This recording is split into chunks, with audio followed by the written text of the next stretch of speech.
जनवरी 18। हमारे प्रतिदिन की रोटी मिनिस्ट्रीज की ओर से आप सभी को नमस्कार। आज के संदेश का शीर्षक है हृदय परेशानी, टिम गुस्ताफसन की ओर से। आज के पवित्र शास्त्र का भाग यहेजकेल अध्याय 14, 1 से 8 वचन तक। फिर इज़राइल के कुछ पुरनिये मेरे पास आकर मेरे सामने बैठ गए। तब यहोवा का यह वचन मेरे पास पहुंचा, हे मनुष्य के संतान, इन पुरुषों ने तो अपनी मूरतें अपने मन में स्थापित की और अपने अधर्म की ठोकर अपने सामने रखी है। फिर क्या वह मुझसे कुछ भी पूछने पाएंगे? इसलिए तू उनसे कह, प्रभु यहोवा यूं कहता है, इज़राइल के घराने में से जो कोई अपनी मूरतें अपने मन में स्थापित करके और अपने अधर्म की ठोकर अपने सामने रखकर भविष्यद्वक्ता के पास आए, उसको मैं यहोवा उसकी बहुत सी मूरतों के अनुसार ही उत्तर दूंगा।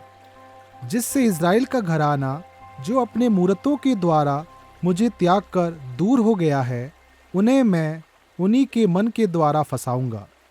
इसलिए इज़राइल के घराने से कहे, प्रभु यहोवा यों कहता है, फिरो और अपने मूरतों को पीठ के पीछे करो और अपने सब घृणित कामों से मुंह मोड़ो, क्योंकि इज़राइल के घराने में से और उसके बीच रहने वाले परदेशियों में से भी कोई क्यों ना हो जो मेरे पीछे हो लेना छोड़कर अपने मूरतें अपने मन में स्थापित करे और अपने अधर्म की ठोकर अपने सामने रखे और तब मुझसे अपनी कोई बात पूछने के लिए भविष्यद्वक्ता के पास आए, तो उसको मैं यहोवा आप ही उत्तर दूंगा।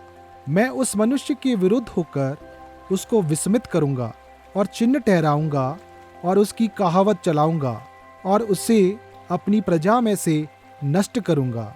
तब तुम लोग जान लोगे कि मैं यहोवा हूं। मुख्य वचन यहेजकेल अध्याय 14 वचन 6। इसलिए इज़राइल के घराने से कह, प्रभु यहोवा यों कहता है, फिरो और अपने मूरतों को पीठ के पीछे करो और अपने सब घृणित कामों से मुंह मोड़ो। क्या आप इसे देखते हैं भाई टिम? मेरे मित्र, घाना के एक पादरी ने मिट्टी की झोपड़ी की ओर झुकी हुई एक नक्काशीदार वस्तु पर अपनी टॉर्च की रोशनी डाली। उसने चुपचाप कहा, वह गांव की मूर्ति है। प्रत्येक मंगलवार की शाम पादरी सैम इस सुदूर गांव में बाइबल साझा करने के लिए इस झाड़ी में जाता था। यहेजकेल की पुस्तक में हम देखते हैं कि कैसे मूर्ति पूजा ने यहूदा के लोगों को नष्ट किया। जब यरूशलेम के अगुवे यहेजकेल भविष्यद्वक्ता से मिलने आए, तो परमेश्वर ने उनसे कहा, इन लोगों ने अपने मन में मूरतें गढ़ी हैं। परमेश्वर उन्हें केवल लकड़ी और पत्थर से तराशी गई मूर्तियों के विरुद्ध चेतावनी नहीं दे रहा था, वह उन्हें बता रहा था कि मूर्ति पूजा दिल की समस्या है।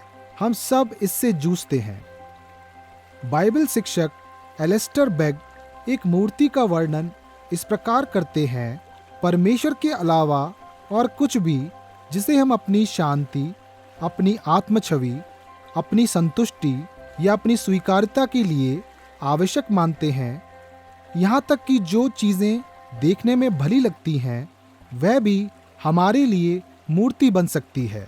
जब हम जीवित परमेश्वर के अलावा किसी और चीज़ में आराम या आत्मसम्मान की तलाश करते हैं, तो हम मूर्ति पूजा करते हैं। पश्चाताप, परमेश्वर ने कहा, अपनी मूरतों से फिरो और अपने सब घिनौने कामों को त्याग दो। इज़राइल ऐसा करने में असमर्थ साबित हुआ। शुक्र है परमेश्वर के पास इसका समाधान था। मसीह के आने और पवित्र आत्मा के उपहार की प्रतीक्षा करते हुए उसने प्रतिज्ञा की, मैं तुम्हें नया मन दूंगा और तुम में नई आत्मा डालूंगा। यह हम अकेले नहीं कर सकते। जरा सोचें, जब तनाव आप पर पड़ता है तो आप आराम के लिए कहाँ जाते हैं?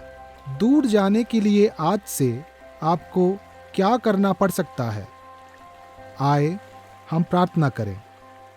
पिता, मुझे मेरे हृदय की मूर्तियां दिखाओ और फिर उन्हें नष्ट करने और तेरे प्रेम में रहने में मेरी सहायता करो।